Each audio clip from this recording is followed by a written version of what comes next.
దేవుడు ఎంత గొప్పవాడో అనేక సందర్భాల్లో నా జీవితంలో ప్రభు నిరూపించాడు.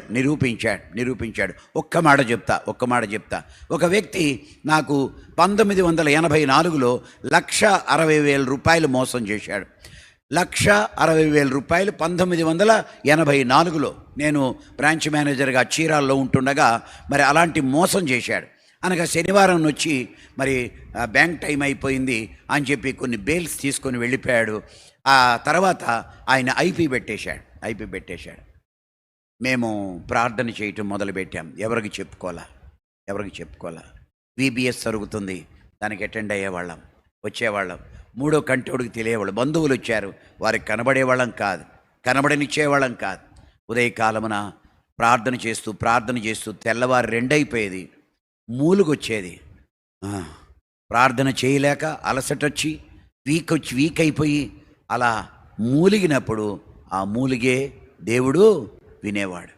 వారి మొరా మూలుగు నిర్గమకాండము 2వ అధ్యాయం ఆఖరి వచనంలో ఇశ్రాయేలులు పెట్టిన మొరా మూలుగు దేవుడు విన్నాడు. అలాగా ప్రభు బిడ్డల యొక్క మొరా మూలుగు దేవుడు వింటాడు. అలా నా జీవితంలో నా భార్య నేను ఏ పరిస్థితి వచ్చినా ఎవరి మీద ఆధారపడకుండా, ఎవరికీ మా విషయాలు తెలియకుండా ప్రభు కొరకు నమ్మకంగా ఉండే కృప ప్రభు మాకు అనుగ్రహించాడు. అలాగా ప్రతి విషయంలో దేవుడు సహాయపడుతూ వచ్చాడు. ఇంకొకటి కూడా చెప్తా. ఆమెకి ఆపరేషన్ అన్నారు. ఒకసారి ఆపరేషన్ అన్నారు. సరే, గుంటూరు డాక్టర్ దగ్గరికి తీసుకెళ్ళాము. ఆమెకు ఆపరేషన్ చేయాలా, పెద్ద ఆపరేషన్ చేయాలా అని అన్నారు. అప్పుడు నెలాఖరు దినాలు 28వ తారీఖు నెలాఖరు దినాలు. ఆ రోజుల్లో నా దగ్గర ఎంత ఉన్నాయంటే, నెలాఖరు దినాలు కదా, 230 రూపాయలు నా జేబులో ఉన్నాయి. ఇంకా లేవు. సరే, పరీక్షలు రాశాడు. టెస్టులకి 400 అయింది. ఆ 88లో 230 రూపాయలు నా దగ్గర ఉన్నాయి. ఏం చేయాలో నాకు అర్థం కాల. కనుక డాక్టర్ 6 వరకు ఉంటాడు. టెస్టులకేమో అన్ని రిపోర్ట్స్ ఇచ్చాం. వాడికి 400 కడితే కానీ నాకు ఆ రిపోర్ట్స్ ఇవ్వడం. నా జేబులో 230 రూపాయలు ఉండి ఏం చేయాలని హాస్పిటల్ బయటకు వచ్చా. నమ్మండి, ఒకరికి నేను 400 ఇచ్చా 3 నెలల క్రితం. వాడొచ్చి, రాజుగారు మీరు కనబడలేదండి అని 200 ఇచ్చాడు.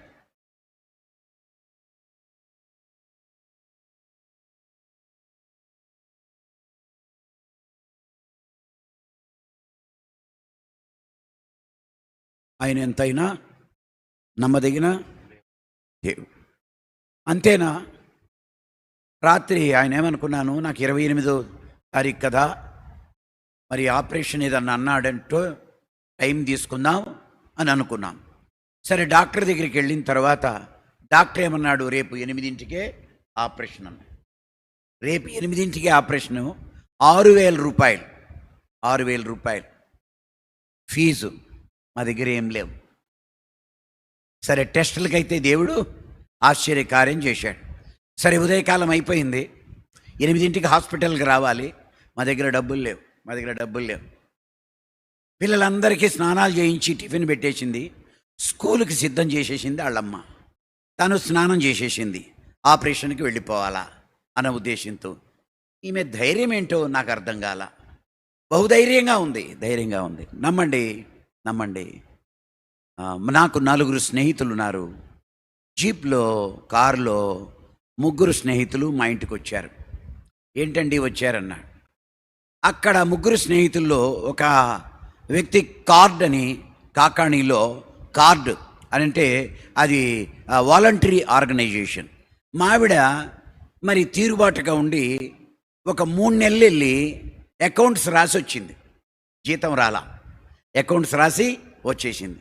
అతడు కూడా మన సహోదరుడే, విశ్వాసే, క్రైస్తవుడే. మనమేలా 3 నెలలు అయిపోయింది, తనకు బాగలేక ఆగిపోయింది. నమ్మండి, మరి ఆ రోజున ఆమె సిద్ధపడిపోతుంది ఆపరేషన్కి. ఈమె ధైర్యం ఎక్కడరా నాయన అనుకుంటున్నా.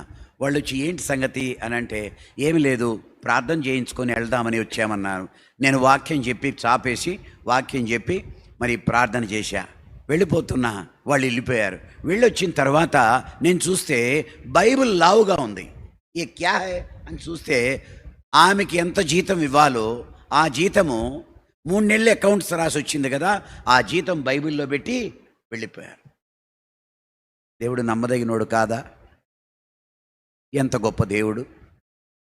కనుక నేను ఆ రోజు ముందు మోసపోయినప్పుడు కూడా దుఃఖంతో 1,60,000 దుఃఖంతో బాధతో ఉంటే ప్రార్థన చేస్తే మా మొర మూలుగు దేవుడు విన్నాడు. ఉదయకాలమున ముంతావర్ సెంటర్ దగ్గర ఉన్న మా మెయిన్ ఆఫీసు యొక్క మరి షట్టర్ కొడుతూ ఉన్నారు. అంటే హౌస్ కమ్ రెసిడెన్స్, అది అనగా office come residence back side ఉంటుంది. తలుపు కొడుతున్నాడు. ఎవరంటే నాకెవరైతే 1,60,000 మోసం చేశారో వాళ్ళ అన్న సత్యనారాయణ గారికి దేవుడు నిద్ర పట్టనీలా. రాత్రంతా ఎప్పుడు తెల్లవారుతుందా, ఎప్పుడు రాజుగారి దగ్గరికి వెళ్దామా, ఆయనకి తెలిసింది తన తమ్ముడు నన్ను మోసం చేశాడని. అతను తట్టుకోలేక ఒక పాత గుడ్డ సంచిలో 1,60,000 క్యాష్ తీసుకొచ్చి నా టేబుల్ మీద పెట్టాడు. దేవుడు ఎంత గొప్పవాడు!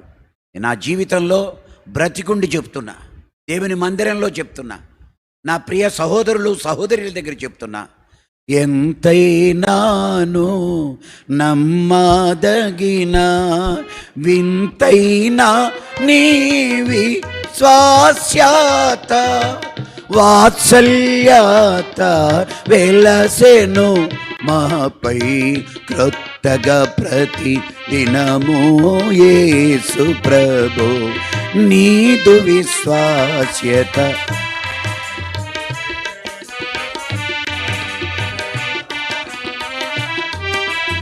కాబట్టి ఆయన ఎంతైనా నమ్మదగిన దేవుడు.